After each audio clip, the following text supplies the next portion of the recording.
Mapagpalang araw po sa ating lahat mga kakalingap. Kung bago ka pa lamang sa aking channel baka pwede paki-subscribe, like, share. At huwag kalimutan suportahan ang ama ng ating Kailan Gaprab na si Val Santos Matubang. Iyan, masayang araw po sa ating lahat, pasensya na po sa aking mga thumbnail.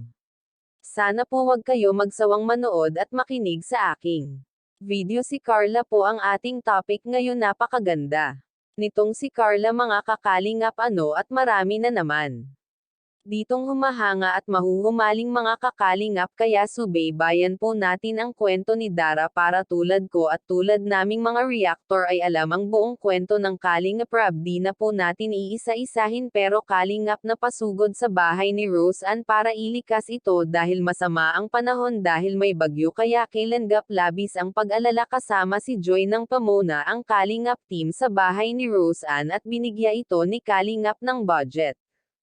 Si Carla naman ay safety naman daw ang bahay kaya di na sila lilikas at kung sakaling kailangan nila lumikas lilikas daw sila. Si Carla po ay napakagandang babae at balita natin mga kakalingap ay may kukuha daw rito na malaking model lang.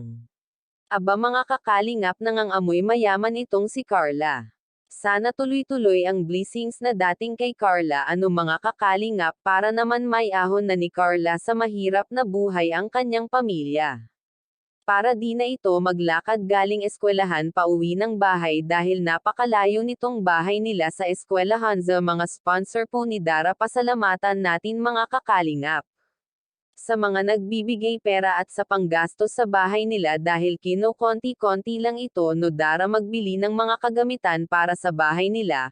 Kaya Carla nagpapasalamat ng taos puso sa kanyang mga manunood at sa nag-sponsor sa pang-araw dagdag araw nilang gastosin. Maraming salamat po mga kakalingap. Sana wag po kayo magsawang manood ng akong mga upload po para updated po kayo sa mga mangyayari sa ating mga Kalingap Angels dahil may nadagdag na naman sa kanila ngunit di pa sila nagkikita-kita.